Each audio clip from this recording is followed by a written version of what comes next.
ॐ अज्ञानतिमिरान्धस्य ज्ञानाञ्जनशलाकया चक्षुन्मीलितं येन तस्मै श्रीगुरुवे नमः। जय श्री कृष्ण चैतन्य प्रभु नित्यानंद श्री अद्वैत गदाधर श्रीवासादि गौर भक्तवृंद।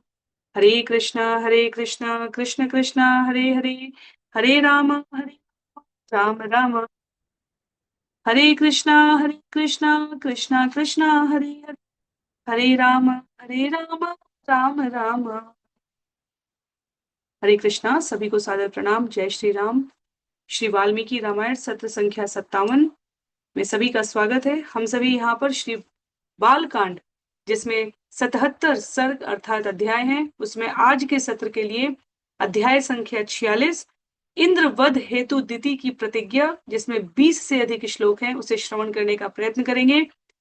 पिछले सत्र की संक्षिप्त पुनरावृत्ति के लिए यदि हम स्मरण करें तो अध्याय संख्या 46 में जो हम आज श्रवण करने जा रहे हैं उसकी भूमिका पिछले सत्र में क्षीर सागर के मंथन के समय ही निर्धारित हो चुकी थी। देवताओं और असुरों के द्वारा संयुक्त रूप से किए गए क्षीर सागर मंथन के प्रयत्न स्वरूप निकले अमृत को भगवत कृपा से देवताओं ने प्राप्त किया और राक्षसों ने इसे स्वयं के प्रति किया गया छल माना।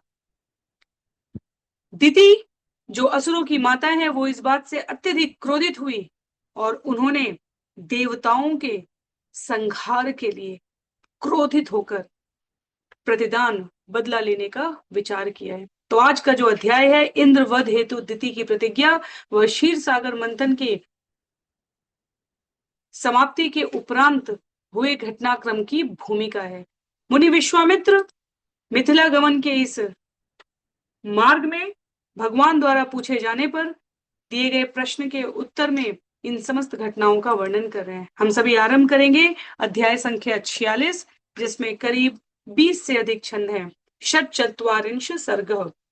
एक एक श्लोक का वाचन और अनुवाद श्रवण और पठन करते हुए आगे बढ़ने का प्रयत्न रहेगा। श्लोक संख्या 1। हतेषु तेषु पुत्रेषु दितिः परम दुखिता मारीचम कश्यपम राम भर्तारम इदम अब्रवीत। मुनि विश्वामित्र कहते हैं, हे राम, पुत्र वध के पश्चात अपने पुत्रों के मारे जाने पर दिति अत्यंत व्यथित दुखी हो गई थी। अपने पति मरीचि पुत्र कश्यप से वह इस प्रकार से बोली। क्या कहती हैं? हत पुत्रास्मि भगवन् तव पुत्रे महाबले शक्रहंतारमिक्षामि पुत्रम दीर्घत पोर्जितम। हमें यह स्मरण रखना है, दिति और अदिति दोनों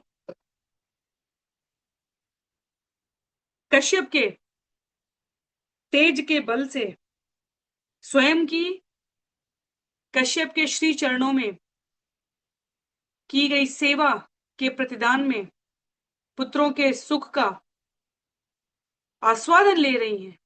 और दीदी यहाँ पर मरीचि पुत्र अपने पति कश्यप को संबोधित करते हुए कहती है, हे भगवान, तुम्हारे बलवान पुत्रों ने मेरे पुत्र को मार डाला है,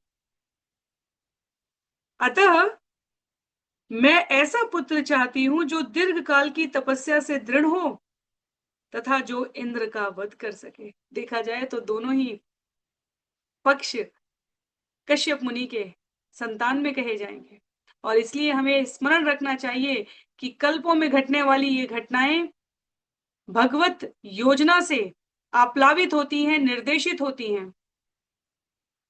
जो भी व्यक्ति इस घटना का पात्र है, व्यक्तित्व है, वह किसी न किसी प्रकार की सूचना, जानकारी, जानने योग्य सत्य, विचार और व्यवहार का प्रतिनिधित्व कर रहा है।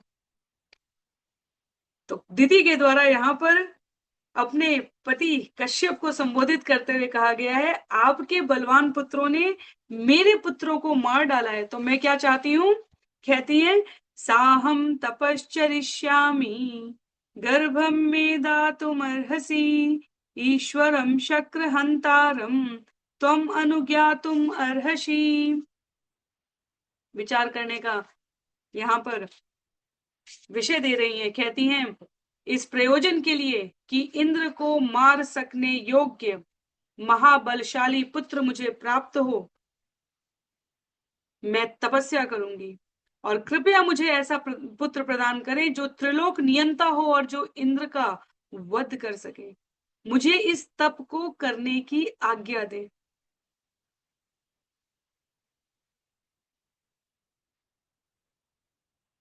श्लोक संख्या 4 में है, तस्याद्वचनं श्रुत्वा मारीच कश्यपस्तदा प्रत्युवाच महातेजा दितिं परम दुःखिताम। तो हम सोच सकते हैं कि कैसा अ, मानसिक अवलंबन कश्यप मुनि को चाहिए उस समय। लिखते हैं यहाँ पर, दिति के वचन सुनकर महातेजस्वी मरीचि पुत्र मारीच कश्यप परम दुखित दिति को उत्तर देने वाले हैं। क्या कहते हैं? एवं भवतु भद्रम ते शुचि भव तपोधने। ऐसा ही हो हे तपोधने, तप के धनी, तुम्हारा कल्याण हो। शुचि भव, इसमें संकेत है, सूचना है इस कहानी के लिए, इस कथा के लिए जो हम श्रवण करने जा रहे हैं। जनयिष्यसि पुत्रं त्वं शक्रहन्तारमाहवे पूर्णे वर्ष सहस्त्रे तु शुचि यदि भविष्यति। कहती है यहाँ पर कि शुचि भव, पुत्रोत्पत्ति तक पवित्र रह सको, ऐसा प्रयत्न करने वाला, ऐसा प्रयत्न करना, और निश्चित रूप से मेरे अनुग्रह से जनयिष्यसि, तुम ऐसे पुत्र को जन्म दोगी जो युद्ध में इंद्र का वध करने की सामर्थ्य रखता हो, इंद्र को मारने वाला हो। तो 1000 वर्षों तक पवित्र व्रत को करना है, और उसके उपरांत क्या होगा? पुत्रम त्रैलोक्य भर्तारम मत्तस्त्वं जनयिष्यसि। मेरे अनुग्रह से त्रिलोक के स्वामी की सामर्थ्य रखने वाले पुत्र को तुम जन्म दोगी, तो इंद्र को मार सके, 1000 वर्ष तक शुद्ध रह सको, शुचि भव, शुचिता पूर्वक पवित्रता से यज्ञ संपादित कर सको, तो त्रिलोकी का स्वामी बन सकने योग्य पुत्र तुम प्राप्त कर लोगी। एवमुक्त्वा महातेजा पाणिनः स ममार्जताम् समालभ्य ततः स्वस्ति युक्त्वा स तपसे ययो। यह कहकर महातेजस्वी मुनि ने दिति के शरीर को हाथ से स्पर्श करते हुए उसके उदर को थपथपाया है। तो यहाँ पर लिखा है, पेट हाथ से सहलाने के उपरांत आशीर्वाद देकर दिति को कहते हैं तुम्हारा कल्याण हो, और तपस्या हेतु वे प्रस्थान कर गए। तो ये एक प्रकार की सांत्वना देने की रीत है। आचार्य कहते हैं यहाँ पर आशीर्वाद देने का उपक्रम है, पुत्र का जन्म शुभ हो ऐसी प्रार्थना है। लिखते हैं आगे, गते तस्मिन् नरश्रेष्ठ दितिः परमहर्षिता कुशप्लवनम् आसाद्य तपस्तेपे सुदारुणम् तपस्तस्यां हि कुर्वन्त्या परिचर्यां चकारः सहस्राक्षो नरश्रेष्ठ परया गुण संपदा। बहुत ही रोचक विषय आ रहा है यहाँ पर। जैसे ही कश्यप मुनि इस प्रकार सांत्वना देकर तुम्हारा कल्याण हो ऐसा आशीर्वाद देकर जाते हैं, उन्हें विश्वामित्र कहते हैं, हे नरश्रेष्ठ, उनके गमन के पश्चात प्रस्थान के उपरांत दिति अत्यंत हर्षित होती हैं, और वह कुशप प्लवन आकर अत्यंत कठोर तपस्या करने लगी है। तो हमें स्मरण रखना है, ये कथा कहाँ आ रही है? विशाला नगरी के बारे में भगवान राम द्वारा पूछा गया है। यहाँ लिखते हैं आचार्य तात्पर्य में कि कुशप प्लवन स्थान जहां वह तपस्या करने के लिए आती हैं, इसी स्थान पर बाद में विशाला नगरी का निर्माण हुआ है।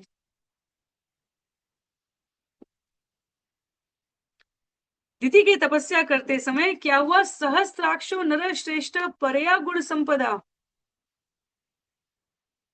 क्या करने के लिए?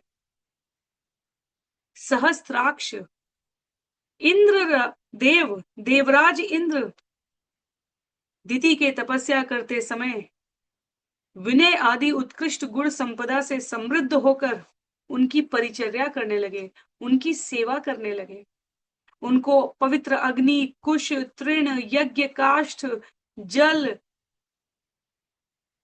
फल, मूल आदि अन्य अभिलाषित वस्तुएं लाकर देने लग गए।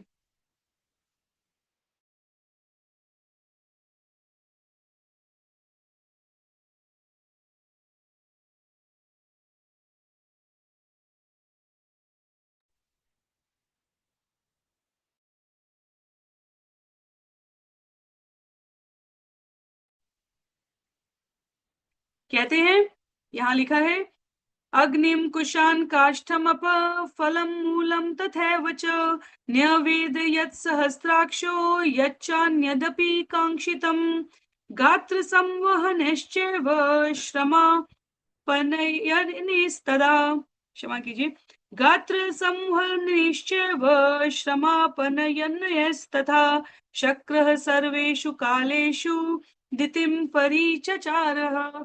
तो देवराज इंद्र ये ज्ञात होने पर कि दिति मुनि कश्यप से आशीर्वाद प्राप्त करके मेरा सर्वनाश करने के लिए, मेरा वध करने के लिए और त्रिलोक का स्वामी बन सके, ऐसा सामर्थ्यशाली पुत्र प्राप्त करने के लिए प्रयत्नशील है, तो वह चाकर बनकर, सेवक बनकर, विनम्रता पूर्वक आकर दिति को उनकी तपस्या में सहायता हो सके, उसके लिए सभी आवश्यक श्रमचर्या कर रहे हैं।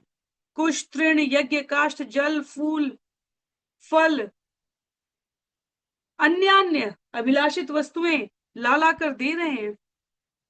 दिति का अंग मार्दन करते हुए, पंखा झलकर, विभिन्न कर्तव्यों के द्वारा देवराज इंद्र दिति की थकान दूर कर रहे हैं।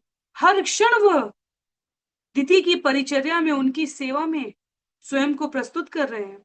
और आगे उल्लेख है, अथ वर्ष सहस्रे तु दशोने रघुनंदन दिति परम संप्रीता सहस्राक्षमथाब्रवीत् याचितेन सुरश्रेष्ठ पित्रा तव महात्मना वरो वर्ष सहस्रांते मम दत्त सुतं प्रति। इतना सुंदर यहाँ पर वर्णन है। कहते हैं, मुनि विश्वामित्र, हे रघुनंदन, तप के सहस्त्र वर्ष जब पूर्ण होने में केवल 10 वर्ष शेष थे, तब इंद्र से पूर्णतः प्रसन्न होकर दिति ने इंद्र से यह कहा। तो ये कथा हमने विस्तार में श्रीमद् भागवतम में भी श्रवण की है। वाल्मीकि रामायण में एक एक अध्याय में हम क्रमशः विभिन्न प्रकार की इन कथाओं को श्रवण करते जा रहे हैं शीघ्रता में। पर यदि हमें इन्हें विस्तार से श्रवण करना है, किसी को भी किसी प्रकार की दुविधा हो, कोई विचार स्पष्ट न हो, ये व्रत कैसे किया जाता है, इसकी पूरी विधि उल्लिखित की गई है श्रीमद् भागवतम में, जब हमने क्षीर सागर मंथन की कथा श्रवण की थी उसके उपरांत। तो कहते हैं यहाँ पर दिति कह रही हैं, मैं ऐसे पुत्र को जन्म दूंगी सहस्त्र वर्ष की तपस्या के उपरांत, क्योंकि तुम्हारे महात्मा पिता ने मुझे वर प्रदान किया है याचना करने पर, तब तुम अपने भ्राता को देख पाओगे। तो यहाँ पर सोचने की ये प्रकृति यहाँ पर ये, क्योंकि दिति क्रोधित नहीं हो सकती है, उनको शुचि भव, शुचिता पूर्वक, पवित्रता पूर्वक जप करने के, तप करने के इस नियम में एक नियम यह है। और इंद्र के द्वारा की गई सेवा शुश्रूषा से वह इतनी प्रसन्न है कि उन्हें यह भी स्मरण नहीं रह गया है कि वास्तव में इंद्र से ही तो उनकी शत्रुता है। लिखते हैं आचार्य, तमहं त्वत्कृते पुत्रं समाधास्ये जयोत्सुकं त्रैलोक्य विजयं पुत्रं सह भोक्ष्यसि विज्वर। यह जानते हुए कि इंद्र द्वारा उनकी सेवा शुश्रूषा की जा रही है, उनके मन में कोई कपट नहीं था, उन्होंने मुक्तवती होकर त्रैलोक्य विजयम पुत्रम सह भोक्ष्यसि विज्वर,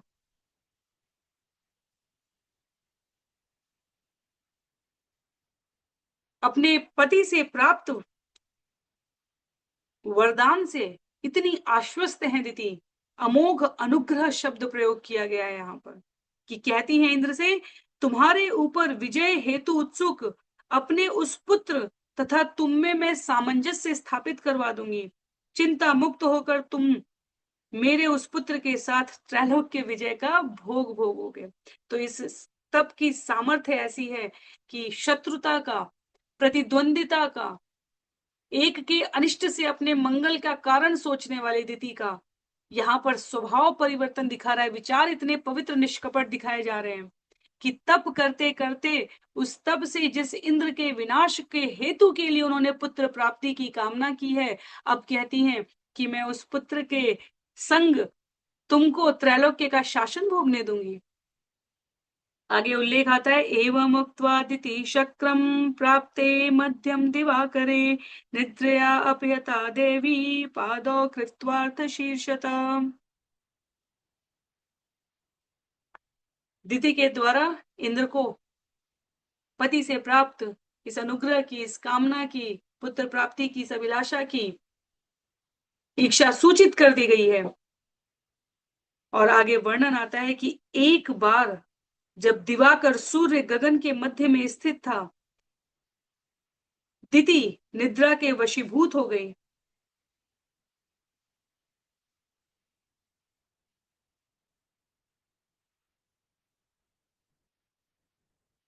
मात्र इतना ही नहीं, उसके उपरांत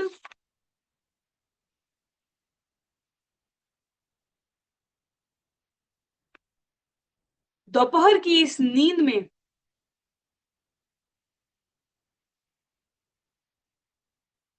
जिधर सिर रखना था, सिरहाने की ओर पैर और पैर की ओर शीश करके दिशा का विचार किए बिना सो गई हैं।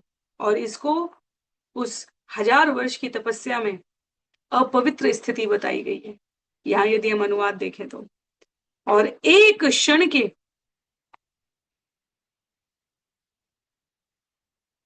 इस निद्रा परवश होने के कारण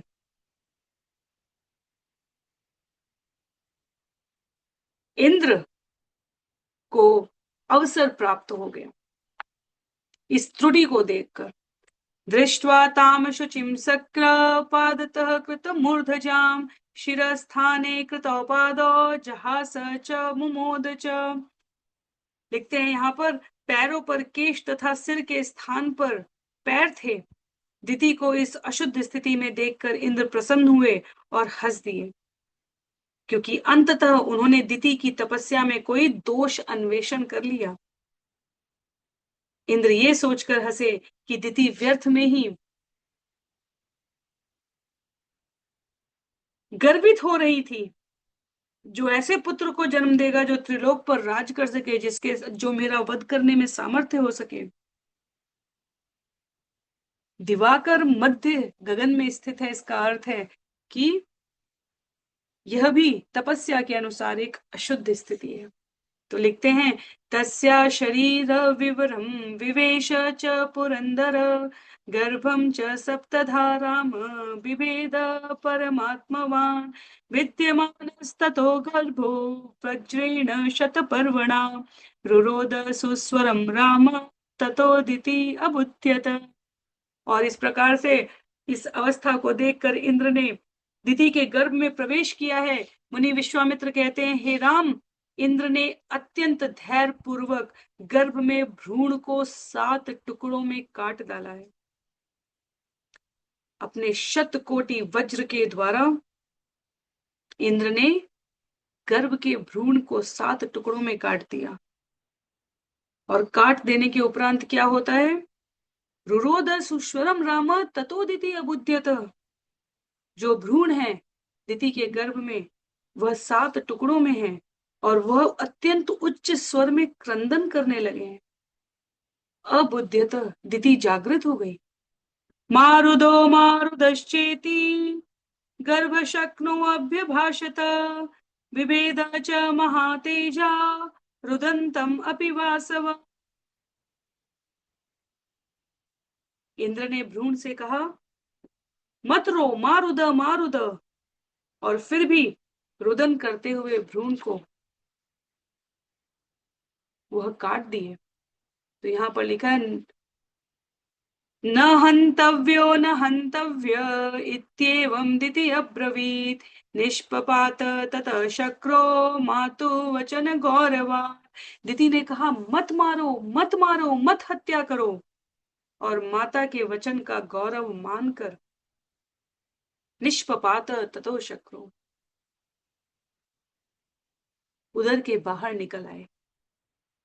तो भ्रूण के 7 टुकड़े कर दिए हैं, भ्रूण रुदन कर रहे हैं, तथापि दीदी ने ये कहने पर कि प्राण वियोजन ना करो, हत्या ना करो, इंद्र बाहर निकल आते हैं। प्रांजलि वज्र सहितो दितिम शक्रोप्य भाषत, अशुचि देवी सुप्ताशी पादयो कृतमूर्धजा। प्रांजलि बद्ध होकर हाथ में वज्र लिए हुए इंद्र ने दिति से कहा है, हे देवी, आप अशुद्ध अवस्था में थी, अशुचि देवी। निद्रा में आपके केश आपके पैरों पर थे, गगन में दिवाकर मध्य आकाश में स्थित था, और आप सिरहाने की तरफ पैर करके और पैर की ओर सिरहाना करके, उस व्रज के उस नियम तपस्या के एक भाग में ऐसा है कि यदि आप ऐसा करेंगे तो आप अशुद्ध अवस्था में हैं। और इस प्रकार मैंने क्या किया, तदंतरम अहम लब्ध्वा शक्रहंताहमाववे, अभिदम सप्तधा देवी तन्मे त्वं शन्तुमर्हसि। अवसर पाकर मैंने अपने भावी हत्यारे को 7 टुकड़ों में काट दिया है। हे देवी, क्योंकि आप व्रतचर्या में हैं, इसलिए आपको मेरे इस अपराध को क्षमा कर देना चाहिए। बहुत ही विस्मयकारी विषय है ये। भागवतम के जो नियमित श्रोता रहे उन्हें पता है दिति इस पर क्या प्रतिक्रिया देने वाली है। तो अगले जो 2 अध्याय हैं, अध्याय संख्या 47 में इसका विस्तार होगा। उन विभक्त किए गए भ्रूण के भागों का क्या नामकरण होगा, क्या वे जीवित रहेंगे, क्या वह सृष्टि में क्रियान्वित हो रहे कार्यों में इंद्र के समान भागीदारी होंगे, क्या वो इंद्र को मारेंगे, क्या दिति क्षमा करेंगी, ये सब कुछ विशाला नगरी के इस इतिहास के साथ मुनि विश्वामित्र बताएंगे। और उसके अगले भाग में, तो अगले अध्याय में हम ये श्रवण करेंगे, और उसके अगले अध्याय में एक अन्य माता, माता अहिल्या की कथा आरंभ होती जाएगी। तो प्रत्येक सत्र एक दूसरे से अधिक जानकारी से युक्त एवं वैष्णव सदाचार के मूल्यों से अभिप्रेरित है। मेरा अनुरोध है, अपनी सुविधा के अनुसार भागवतम के पन्नों से इन विषयों को विस्तार में श्रवण करने का भी प्रयत्न करें। पुनरावृत्ति के लिए भी यह हमारे लिए सहायक होगा।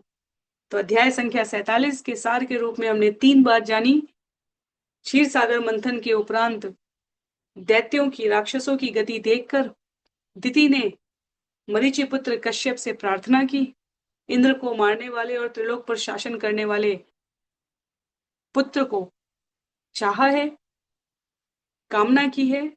कश्यप ने 1000 वर्ष तक चलने वाले यज्ञ में शुचि भव, पवित्र रहकर पालन करो, ऐसा कहकर कल्याण की कामना से उस स्थान से गमन किया है। इंद्रदेव ने यह जानकर कि दिति ने मुझे मारने के लिए इस प्रकार अमोघ आश्वासन, आशीर्वचन प्राप्त किए हैं, सेवक बनकर दिति की सेवा की है। एक दिन, जब 10 वर्ष शेष है 1000 वर्षों में, एक दिन अशुद्धि की अवस्था पाकर दिति के गर्भ में प्रवेश कर भ्रूण के 7 टुकड़े किए हैं। माता उनके रुदन की आवाज सुनकर इंद्र से कहती है, मत मारो, मत मारो। इंद्र बाहर आकर क्षमा याचना करते हैं। अगले अध्याय में हम श्रवण करेंगे उस क्षमा याचना के परिणाम स्वरूप कश्यप के वचन का मान रह जाए, दिति संतुष्ट हो जाए, इंद्र की रक्षा हो जाए।